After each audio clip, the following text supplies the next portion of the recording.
antara warisan kepemimpinan profetik dan politik kekuasaan tanpa malu. Indonesia baru saja melewati kontestasi politik besar. Pemilu selesai, koalisi terbentuk, kekuasaan terkonsolidasi. Secara prosedural demokrasi berjalan. Tetapi pertanyaan yang lebih dalam adalah, apakah demokrasi kita masih bermoral? Jika kepemimpinan Rasulullah dijadikan cermin, maka banyak praktik kekuasaan hari ini terasa semakin jauh dari nilai profetik. Satu, hukum. Ketika rakyat merasa keadilan tidak setara. Dalam Islam, hukum adalah penjaga keadilan, bukan alat kekuasaan. Rasulullah tidak membedakan antara rakyat biasa dan keluarga sendiri dalam penegakan hukum. Di Indonesia hari ini, publik sering mempertanyakan konsistensi penegakan hukum. Kasus besar bisa berlarut-larut tanpa kepastian. Perkara yang menyentuh elit, politik, atau lingkar kekuasaan sering dianggap sensitif, sementara rakyat kecil bisa cepat diproses atas pelanggaran sederhana. Kepercayaan publik terhadap institusi hukum beberapa tahun terakhir mengalami ujian berat. Ketika hukum dipersepsikan tajam ke bawah dan tumpul ke atas, maka bukan hanya putusan yang dipertanyakan, tetapi integritas sistemnya. Rasulullah menegakkan hukum untuk menjaga kepercayaan umat. Hari ini, hukum sering justru menjadi sumber kecurigaan. Dua, politik dinasti dan konsolidasi kekuasaan. Indonesia adalah negara demokrasi, tetapi praktik politik keluarga dan konsolidasi kekuasaan menjadi sorotan tajam publik. Fenomena politik dinasti, di mana lingkar keluarga penguasa masuk ke posisi strategis, memunculkan pertanyaan etis. Apakah ini murni kompetisi terbuka atau ada pengaruh kekuasaan yang memperhalus jalan? Dalam kepemimpinan Rasulullah, tidak ada pewarisan kekuasaan berbasis hubungan darah. Kepemimpinan lahir dari kapasitas, integritas, dan pengakuan umat. Hari ini, politik lebih sering berbicara tentang siapa dekat dengan siapa dibanding siapa paling layak. Demokrasi prosedural bisa tetap berjalan, tetapi demokrasi substansial bisa melemah jika ruang kompetisi tidak benar-benar setara. 3. Ekonomi.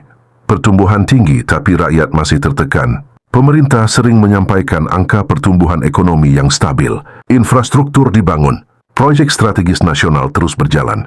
Ibu Kota Nusantara IKN dikebut. Namun di lapangan, rakyat kecil menghadapi realitas berbeda. Harga bahan pokok naik berkala. Pajak bertambah, termasuk kenaikan tarif tertentu yang membebani kelas menengah. Lapangan kerja formal tidak sebanding dengan jumlah angkatan kerja baru. Utang negara dan beban fiskal menjadi kekhawatiran jangka panjang. Rasulullah memastikan distribusi kekayaan agar tidak berputar di kalangan tertentu saja. Hari ini kritik terhadap oligarki dan dominasi kelompok ekonomi besar dalam kebijakan publik semakin sering terdengar.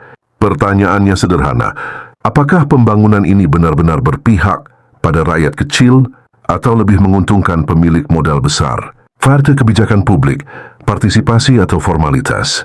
Beberapa kebijakan strategis dalam beberapa tahun terakhir menuai pro dan kontra luas, mulai dari undang-undang yang dianggap terburu-buru, revisi regulasi yang dinilai minim partisipasi publik, hingga keputusan yang diputuskan cepat tanpa dialog mendalam. Secara prosedur mungkin sah, namun secara moral dan partisipatif, banyak pihak merasa tidak didengar. Rasulullah tetap bermusyawarah, bahkan ketika beliau memiliki legitimasi wahyu. Hari ini, kritik masyarakat sering dianggap gangguan stabilitas. Padahal kritik adalah vitamin demokrasi, bukan ancaman.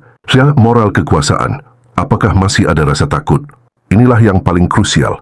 Kepemimpinan Rasulullah dibangun di atas rasa takut kepada Allah dan tanggung jawab akhirat. Kekuasaan bukan alat memperkuat jaringan, bukan sarana balas jasa politik, bukan kendaraan memperpanjang pengaruh. Di Indonesia hari ini, publik sering melihat politik transaksional, koalisi besar yang mengaburkan fungsi oposisi, elit yang semakin dekat satu sama lain, sementara jarak dengan rakyat melebar. Ketika kekuasaan terlalu terkonsentrasi dan pengawasan melemah, maka potensi penyimpangan membesar, bukan karena sistemnya buruk, tetapi karena manusia yang menjalankannya kehilangan rem moral.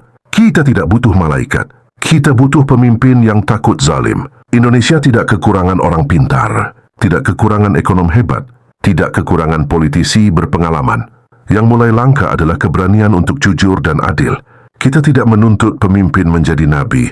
Kita hanya menuntut agar mereka tidak menyalahgunakan hukum, tidak mempersempit demokrasi, tidak menjadikan kebijakan sebagai alat kelompok, tidak melupakan rakyat kecil setelah pemilu selesai.